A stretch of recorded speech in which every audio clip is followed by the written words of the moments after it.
அன்பிற்குரியவர்களே, புத்தகத்தின் முகத்தின் உங்களின் நான் இன்று இந்த தினமொரு குரலை நம்ம காணப்போது அதிகாரம் 74 நாடு. குரல் எண் 734. உருபசியும் ஒவ்வாப்பிணியும் செருபகையும் சேராது எழுவது நாடு. பொருள் உரை.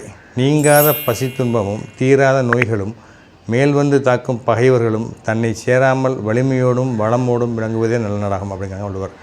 அதாவது எல்லா வகையிலும் நடக்கப்படுறாங்க நாடு. தகவல்கள். பிரிட்டன், இன்றைக்கி நான் வந்து ஒரு தகவல் சொல்ல போகிறேன். எப்பவும் பொன்மொழி சொல்லுவேன், தகவல் சொல்கிறேன் கேட்டுங்க. தகவல்கள். பிரிட்டன் பல் மருத்துவர் வாஷிங்டன் ஷெஃபீல்டு அப்படிங்கிறவர் வந்து 1870 முதல் 1980 வந்து உலகின் முதல் நவீன பற்பசையை அதை டியூபில் அடைத்து விற்பனை செய்யும் முறையையும் கண்டுபிடித்தாராம், அறிமுகப்படுத்தினார். அவரது தொழில்நுட்பத்தை கொண்டே இன்றும் பல்வேறு நிறுவனங்கள் பற்பசை யூடியூப் உற்பத்தி செய்கின்றன, பற்பசை டியூபில் உற்பத்தி செய்கின்றன. இது வந்து தகவல் சுரங்கம் தினமலர்.comல வந்து எடுத்தது அந்த தகவல். அதனால் நீங்கள் வந்து இன்று வாசியுங்கள், நாலு இடத்துல கேட்டிருக்கேன்.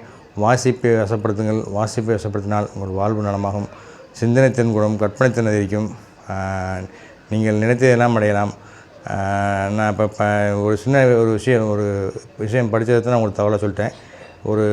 ஒரு 10 நிமிஷத்துலேயே இவ்வளோ தகவல் தெரியுதுன்னா நீங்கள் வந்து தினந்தோறும் படித்தீங்கன்னா எவ்வளோ தகவல்களை சேரிக்கலாம். ஆகையால் வந்து வாசிப்பை எப்பவுமே கைவிட்டுறாதீங்க. தினந்தோறும் செய்தித்தாள் வாசியுங்கள். பாம்பன் கிளைநகரத்துக்கு வந்து வாசியுங்கள். நூலகங்கள் எங்கெல்லாம் நூலகங்கள்லாம் சென்று வாசியுங்கள். போட்டித் தேர்வு மாணவர்களே வாசகர்களே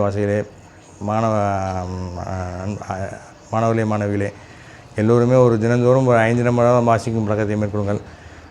வாசிப்பு அதிகமாக உங்களுக்கே தெரியும், உங்களுடைய அறிவு ஒரு விரிவடைகிறது. அகன்ற அறிவு வேண்டுமென்றால் நீங்கள் வாசிக்க வேண்டும். ஆகவே இன்று வாசியுங்கள். நாளை மேலும் ஒரு நல்ல ஒரு குரல் மற்றும் தகவலோடு உங்களை சந்திக்கிறேன். நன்றி, வணக்கம், வாழ்க வளமுடன்.